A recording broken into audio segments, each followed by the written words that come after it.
I think we'll be live in about 30 seconds.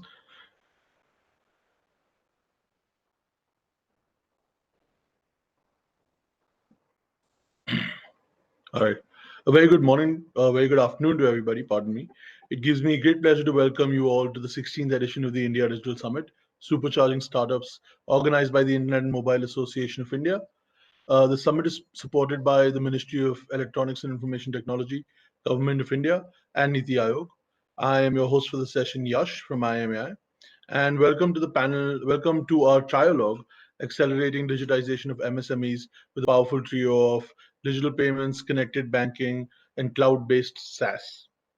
Um, we would like to thank our digital financial management partner, Easebuzz, conversational messaging partner, Gupshup, session partners, GoQuick, gold partners, Manorama Online, Blink Digital, and Yellow.ai, and silver partners, ShareChat. And without further ado, it is my pleasure to introduce to you our moderator, Mr. Siddharth Dani, CFO, Easebuzz. I would also like you to welcome Mr. Gaurav Goel, National Head in Startup and New Economy Business, Yes Bank, and Mr. Sandeep Lakshman, Head FinTech BD, Amazon Web Services. So over to you, Mr. Dani. Sure. Thank you, Yash. Thank you for the introduction. And a very good afternoon to all the listeners. It's really quite an honor to have my esteemed guests out here, both Gaurav and Sandeep. So just to set the context, what we have actually been seeing in India is that on one side we have this entire Indian population that is quickly adapting to digital payments. And of course, the drivers have been quite a few.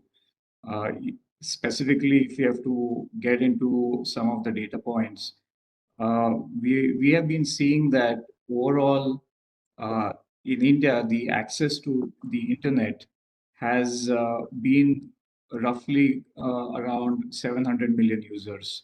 And this has been growing by almost about 8%. And we should probably see this number touching almost about a billion users by 2025. In terms of smartphone users, we have so far about 550 million users, but there has been a significant growth here as well. We've been growing almost 10% year on year. So number of smartphone users by 2025, again, should be quite a large number. In terms of online transacting users, we have almost about 300 million transacting users so far, and this surprisingly has been growing a lot faster than the other two data points. We are seeing almost about a 20-25% growth year on year, and we should see almost about 800 million online transacting merchants by 2025. So there's a lot of things happening, a lot of shift happening. What I find really very interesting is that cash-based transactions in India has been coming down quite significantly. So if I recall right, in 2015 we had almost about 98% of the population that was transacting in cash, and this number has come down to almost about 85% in 2020, and this is pre-COVID. So I suppose that this number must have fallen quite drastically ever since. And I think this is what we are seeing on the demand side. And on the supply side, you have this huge base of MSMEs.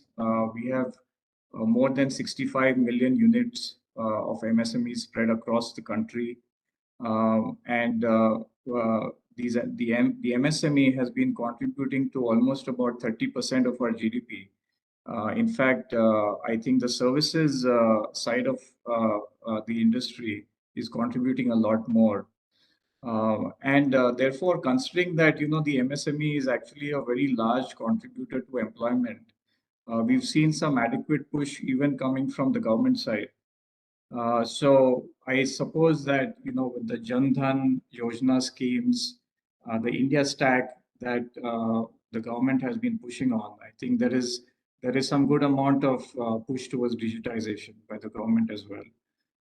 In fact, even as far as our budget is concerned, we saw that in FY22 there has been almost double in terms of the allocation towards the MSME. FY22 there was almost about $2 billion which was allocated towards MSME, which was just about half the previous year. So with this context and with this with these times that we are living in, I think that there's a huge shift taking place all over. And then just getting down to some more specifics, if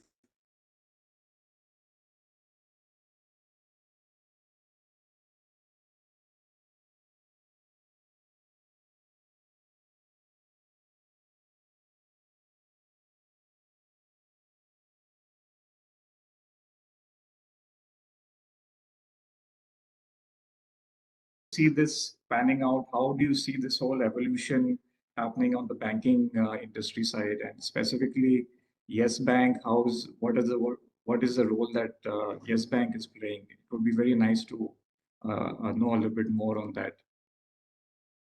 So thanks, Siddharth, and thanks Easebuzz and IMI for arranging such conversations.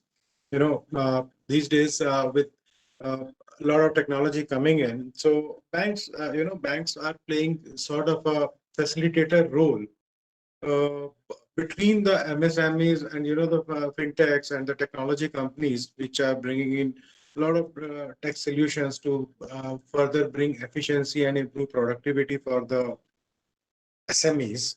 So what is happening earlier? All these ERP solutions, payroll management, supply chain management solutions were primarily limited to the larger enterprises.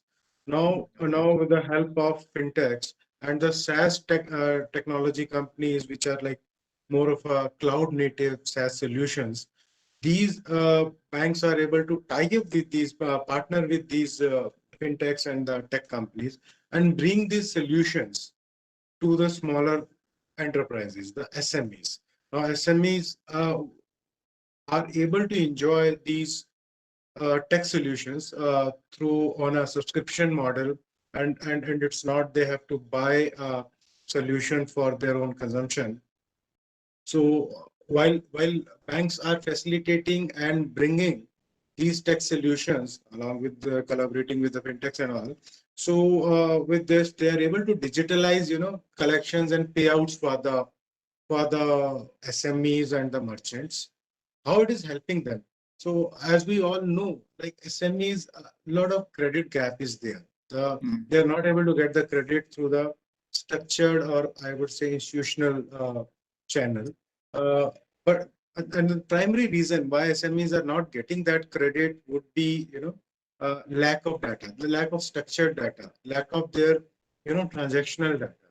Now, with the company's partnerships like Easebuzz, wherein we are able to provide those platforms, dashboards to SMEs, wherein all these digital footprints, their transactional data is getting captured, and it is getting presented to the banks or the lenders in a more structured manner, and which is helping SMEs to get, the credit they require. Again, what is happening? We, along with partnerships with the fintechs like Easebuzz, we're able to help these SMEs, the small merchants, to capture the complete ecosystem also around them. Maybe if there is a SME wherein a retail or some customer is there, with the frictionless checkout at their checkout pages.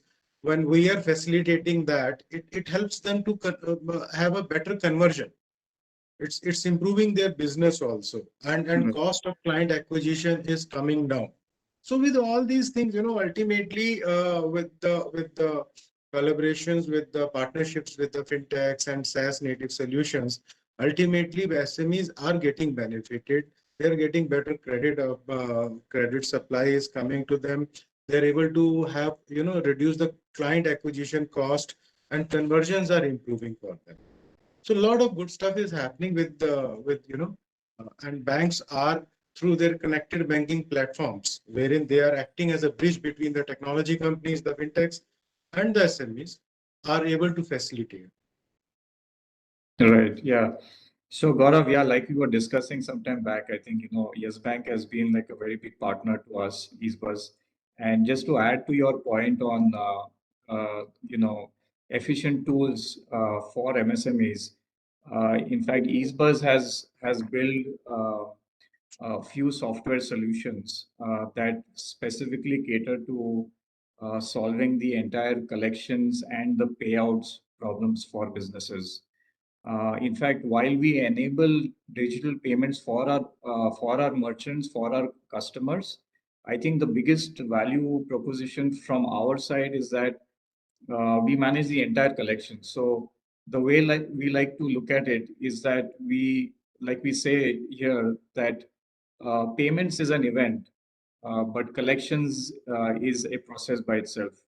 So while digital payments is very seamless, probably with a click of a button or two, the entire collections process, which is right from ensuring settlements happening properly, then after that you've got the entire reconciliation that has to be done, and most importantly, having that information at the tip of your fingers, right? That is something which our software solutions provide to our merchants, and so far it has been good because we've seen like a huge traction in terms of our business. We've got almost about more than 60,000 businesses that have been onboarded onto our platform. We have these 65,000 businesses actually have another, cumulatively about 30 million customers of their own.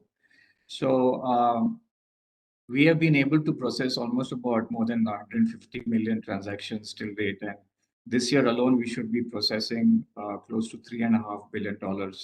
So there is definitely some good value that our customers are seeing, and I think yes, this is really the way forward. I think MSMEs really need this kind of support in terms of automation, and I suppose this would not have been there if we didn't have the best servers that that companies like AWS provide. So let me take this extend this point to Sandeep. Sandeep, how do you see and how does AWS see how is it approaching the entire MSME opportunity? Yeah, that's a good question. First of all, thank you so much, Siddharth, for hosting us today. Thank you, IAMAI, for conducting this event, right?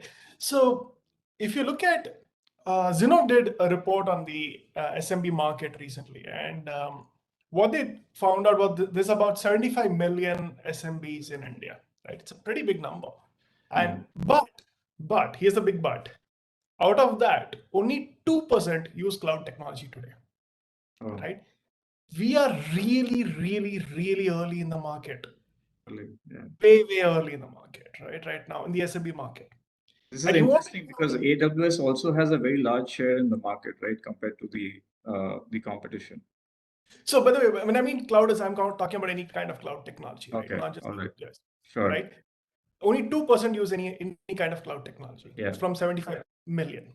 And the thing that surprised me even more is that 20 million of the SMBs are completely offline. They're completely offline, right?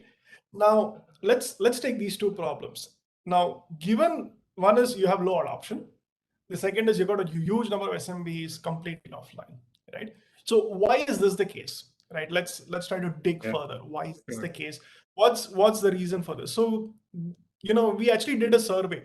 We surveyed about 3,000 SMBs, and we asked them, listen, tell us what are the barriers for entry for you to adopt digital solutions, and could be any, right? Could be cloud, digital payments, etc. So they came up with 4 answers, right? For the top 4, I'll tell you what the top 4 was. The first was accessibility, right? The ability to easily search the right technology for them. There's too much options there. They don't know what's the right technology that they should adopt. That's number 1. Second is affordability. First was not affordability, note that. Second is affordability. And they don't say they wanted free. They just say they wanted something affordable, right? There's a lot of misnomer. Like when I speak to a lot of companies, they say, "Oh, SMBs don't pay." That's not true.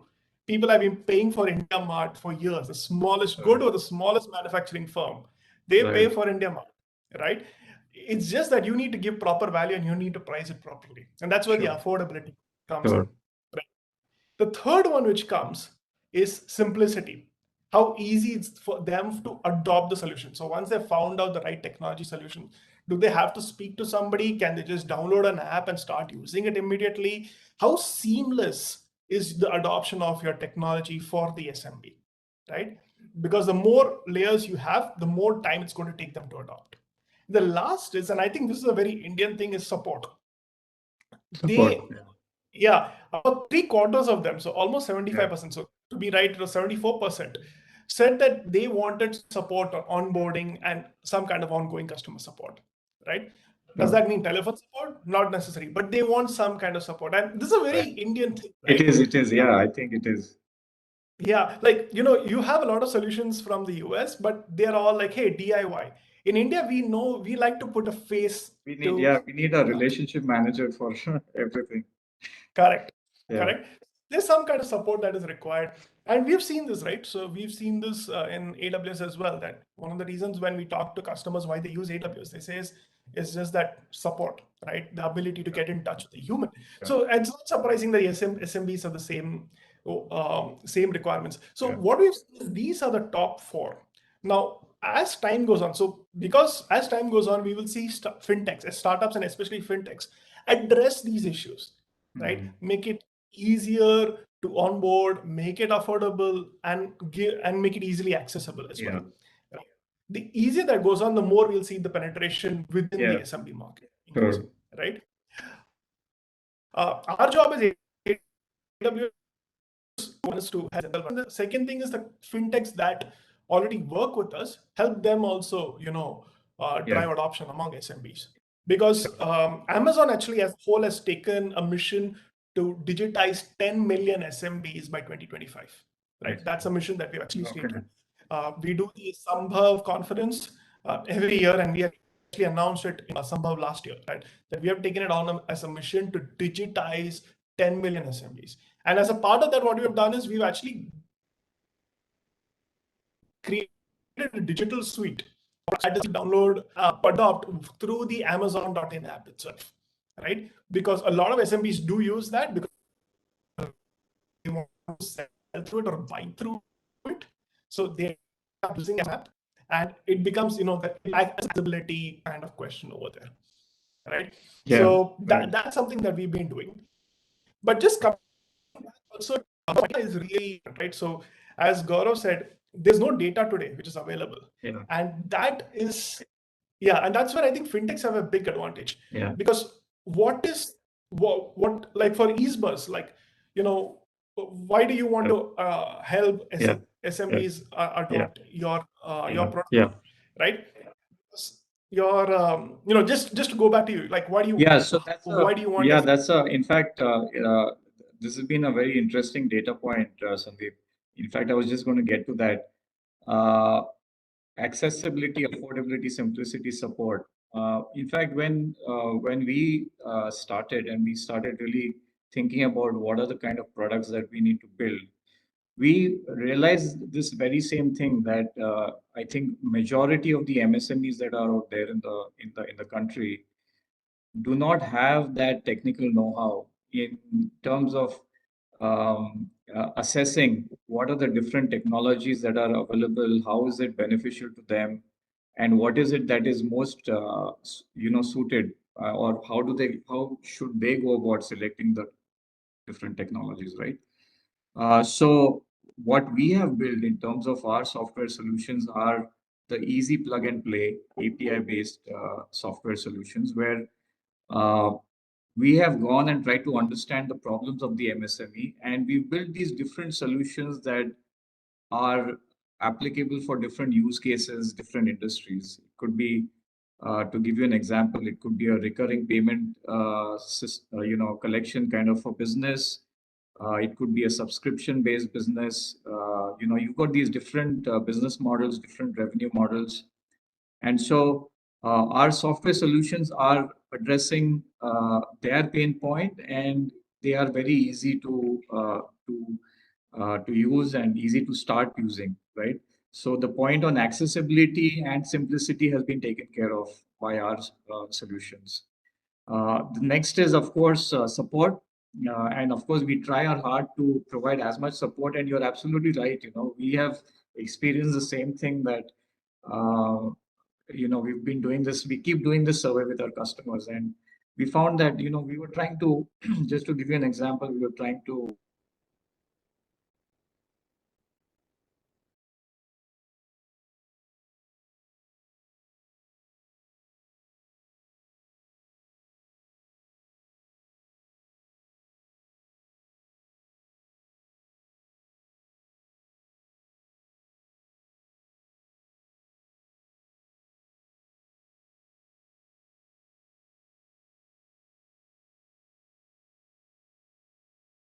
and just ask simply, is everything all right? And they're very happy with that.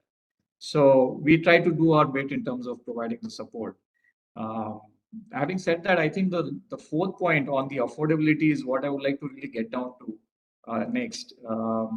And if you have to get down to specifically the payment mode, we've seen that UPI has been a big success in India. And I think about 2 years back, we had about just about 15% of our transactions being processed through UPI.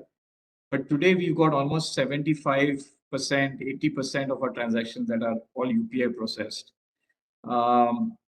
With this whole push, towards UPI, there's also been a huge debate over the last 2 years about MDR, whether it should be zero, whether there should be priced for it. I was just speaking with Gaurav some time back, and I think, banks are the ones who've been really at the receiving end. So Gaurav, over to you. How do you see this whole MDR thing panning out? Do you see that there could be a cost that will be added going forward? Yes, Siddharth. So again, UPI one, it has completely revolutionized the collections and the small payments. And when we have simplified, as you guys, Sandeep and Siddharth, you both of you have touched upon simplifying the collections. What it has done? It has helped the SMEs in reducing the cost of collection. And when the cost of collection has also come down, along with that, there is a certain type of visibility in their collection flows, which is helping them in managing their working capital better. And it's more about cash flow based lending is coming to their way. So in nutshell, UPI has definitely helped a lot of small businesses in managing their businesses, their collections in a very nice way. Now, coming to the MDR piece, this is again a very, very sensitive piece, and MDR is something which banks, which the fintechs earn from the whatever facilities they provide to the small merchants. And government in January 2020 took a call that there would not be any MDR which could be charged on the RuPay-based RuPay card transactions and UPI transactions. Well, there is a cost for maintaining and creating an infrastructure, and generally, if you stifle the revenue streams, that investment which is going into creating that infrastructure, which has to be more and more scalable, moving your tech infrastructure from more monolithic to a module-based structure, like Sandeep highlighted, cloud-based structures. You need a lot of investments. Somehow, that's where banks or the fintechs are facing a challenge, that how to bring that investment if those investments are not generating any revenues. But having said that, I would appreciate recent decision which has been done, wherein government has come forward and acknowledged the work done by the banks, financial institutions, and fintechs, and have agreed to absorb or compensate for RuPay transactions and small ticket transactions, less than 2,000 transactions in UPI. Whatever MDR would be there, the cost would be there, they would be compensated to the extent of say 1,300 crores for the next coming financial year. That's a good move, but again, I would say this is an investment which government is bringing into the financial infrastructure, and it will definitely help the financial infrastructure to scale up. bring more digital solutions to Sure. whole ecosystem, I would say. Yeah. No, that's very interesting, Gaurav. I liked your point about moving away from the cost to the value side. In fact, even after speaking to some of our customers who've been using our solutions for a while, we found that our customers are happy because one is that we really bring down the entire collection cycle. So one specific merchant I recall was telling me that earlier it used to take him about 15 to 20 days to complete his settlement. So there used to be payments that used to come from through digital modes and through non-digital, which is cash and check. But settlement of the non-digital especially takes time, right? You have to go to the bank and then actually deposit the checks and all of that. So that used to take 20 days. Today, through the Easebuzz solution, we've actually brought down the entire settlements to just about 2 days. Having said that, there is no additional cost in ERP that the customer or the merchant has to invest in. And also the resources that are required to manage this entire collection, settlement, reconciliation is all automated by our solution. So even if let's assume that there is an MDR that is charged tomorrow, I think the value is more in terms of the improvement in the working cycle that the merchant can experience. So yes, that's been our experience. Sandeep, how is AWS looking on from the cost perspective, affordability, like you rightly pointed out? If you can get some views on that. Yeah. So, you know, if you look at cloud, right? Cloud actually makes things a lot more affordable. So the reason is because, let's say, you're setting up a new project and you don't want to use cloud, you want to buy servers. Then what you have to do is you have to predict what your highest peak is going to be for the following year, buy excess server, 20, maybe 20% excess, and keep that. Now what that means is you got a huge upfront investment that you end up doing, right? Yeah. Now and most of the time it's not going to be used. Maybe it's going to be used during festivals like Diwali, etc. Right? And this is a legitimate things that you do see in traditional enterprises, right? Who still buy servers. In cloud, because of the elasticity of the cloud. So for example, in AWS, what you could do is you could put in a code saying that, hey, if my CPU usage goes above a certain level, add more servers, and if it reduces below a certain level, remove servers, Yeah. right? Remove instances and put a load balancer and auto scale it, divert traffic. It can all be automated. Yeah. So as a result of that, you use as much compute capacity that you need, right? And as a result of that, your overall cost is actually lesser. You're only paying as much as you are using, Right. right? And we've seen this with Easebuzz, right? So we work with you guys. Yes. This exercise with you guys. So it's something that we have seen, right? So you can reduce the overall cost simply if you are able to keep it elastic in nature, right? Especially in cases of workloads which are very spiky, Right. right? You could do that. So as a result, cloud by itself, it's a kind of reduces that cost, right? The other thing which also we help is for our customers, we actually help do cost optimization reviews. So for example, it's just not our cost, right? It's not just what AWS is costing, it's also what fintechs, because a lot of products, if you see, it's products like yours, Siddharth, right? Like Easebuzz, that's going to the market.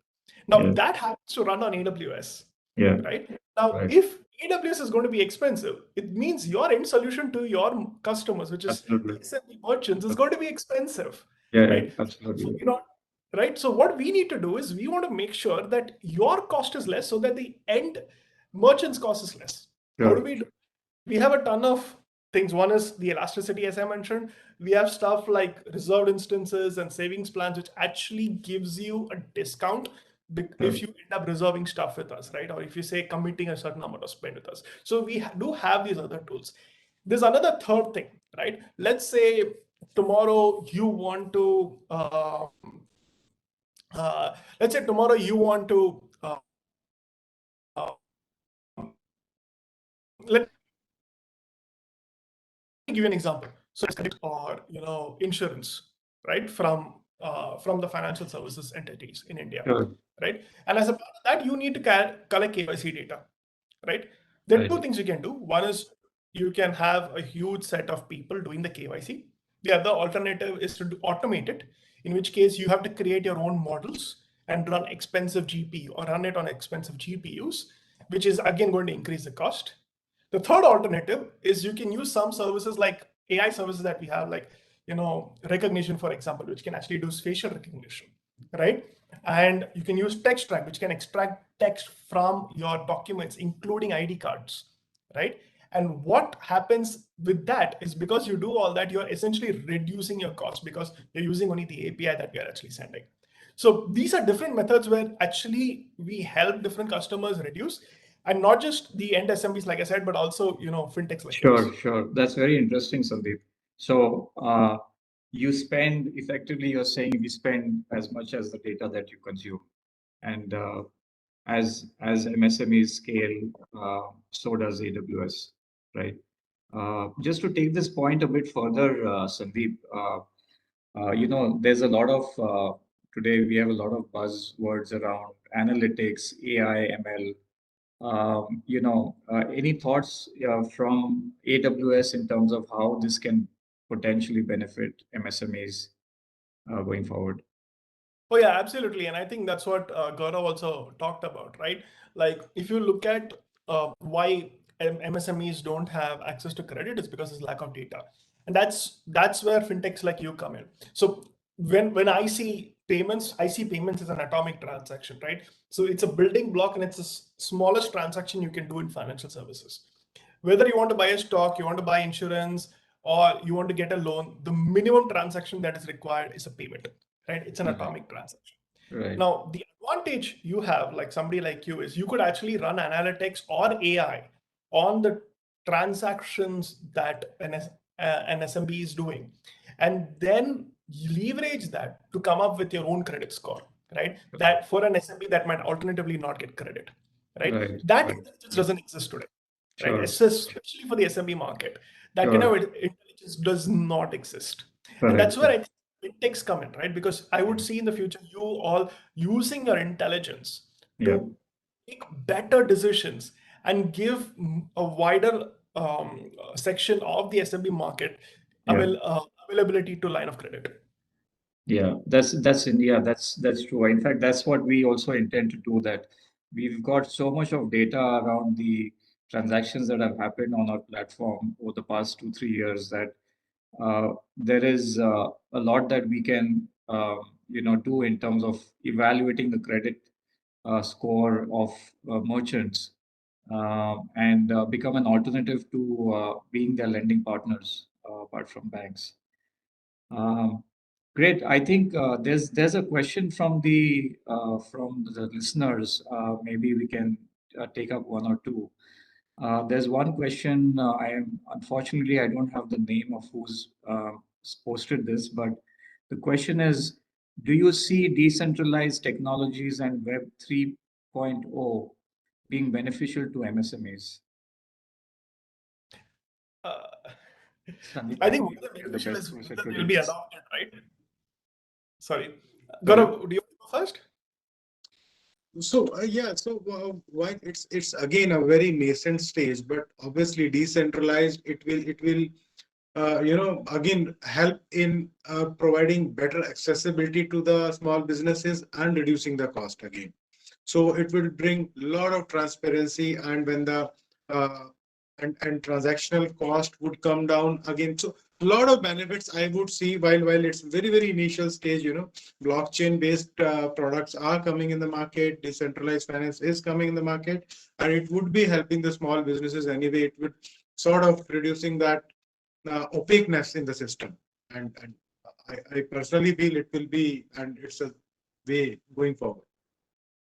Yeah, I think DeFi can have a lot of impact. Of course, I think it's still a little early, because you could essentially take an invoice that an SMB raises and then convert it into an NFT and then put it into a blockchain where lending can happen, right? But there are gaps in the plumbing between the different blockchains that don't exist today. They are absent. right? So it is still a far away point, a little far away. The end of the day, the SMB is not going to care whether it's blockchain or not, right? Decentralized or not. Right. I think the key to adoption is again going to go back to those 4 points which we talked about. It's go back to that. So the key thing is going to be how quickly they'll adopt than whether it'll be useful. I think it is going to definitely be useful. The question is how quickly can they adopt it? Sure. Just to move on, in terms of emerging technologies or emerging areas within fintechs, Gaurav, any views in terms of what we could possibly see going forward over and above what we already have today? So there's digital lending, insurtech, digital payments. We've got neobanks, open banking. Anything new that could possibly come out from Yes Bank going forward? See, for the small businesses, SMBs, it's all about these things adoption. Like Sandeep is also highlighting how quickly they adopt it. More. We can completely automate their supply chain itself, plugging in the invoice discounting, receivable discounting. It's more about how these small businesses quickly adopt these technologies, and with that adoption, various other products apart from this vanilla traditional products like revenue-based financing could be brought in. Invoice discounting platforms, while again, like Sandeep is highlighting, wherein invoice could be converted and we can help in getting them discounted on the blockchain through blockchain platform. Similarly, yes, these type of new products could be brought in only. I would say the quicker adoption, and definitely with the fintechs like Easebuzz and the other fintechs, that adoption is coming up fast. Sure. Sandeep, AWS has been at the forefront of innovation. Um, any interesting offerings in the pipeline that we could possibly see? We have I think close to 200 services now, from compute to database to AI. There's a lot of stuff that we've recently launched in AI, right? That actually would be useful for fintechs, especially for fintechs operating in the MSME space, right? So, for example, when it comes to OCR, you want to actually do document OCR, and this is very important, especially when you want to automate the pipeline for invoice financing, right? We have a service called Textract, right? And in fact, recently Perfio has moved their entire service, their OCR service, to Textract, leveraging Textract to do that, right? That's, I think, something which is very useful in that space for specifically for giving a credit line, right? Invoice-based financing. In addition, we keep launching new services all the time. So we have an annual conference called reInvent, where we announce it. We also do a lot on security. I think one thing we didn't touch upon too much was security, but we do a lot on security. We got a ton of services there. In fact, last year what we did is we actually did, with all our biggest fintech customers, we actually did a whole security review where we sat with them and walk through them on the best practices for security. And in order to expand it to everyone else, we actually doing all these webinars. So you should keep your eye out. You will see all these information on webinars on security. Sure. No, that's very interesting. In fact, I think that it's not only about us individually going out and providing our services, but I think the way we see it is that our partnerships with banks, with AWS, with other partners, I think together we can provide some significant value to all the MSMEs. In fact, we have internally we've been working on a package which we will be announcing very soon in terms of in terms of a value that startups can probably enjoy. And I think it will happen only if this partnership continues as we go forward. Unfortunately, we are running out of time, but it's been lovely speaking with Sandeep and Gaurav, both of you. Yeah, I think if there is anybody from the listeners, if you all would like to reach out to us, we are accessible on LinkedIn, or you may reach out to us through through the organizers. Sorry. Yes, over to you. All right, thank you so much, Mr. Dani. So I would like to conclude by thanking all our speakers once again. It was a very engaging session. I think we all learned a lot. I'd also like to thank our sponsors and attendees for making this possible. And with that, I would like to close the session. Thanks once again, everybody. Stay safe.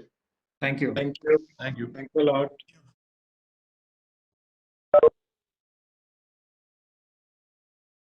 Thanks.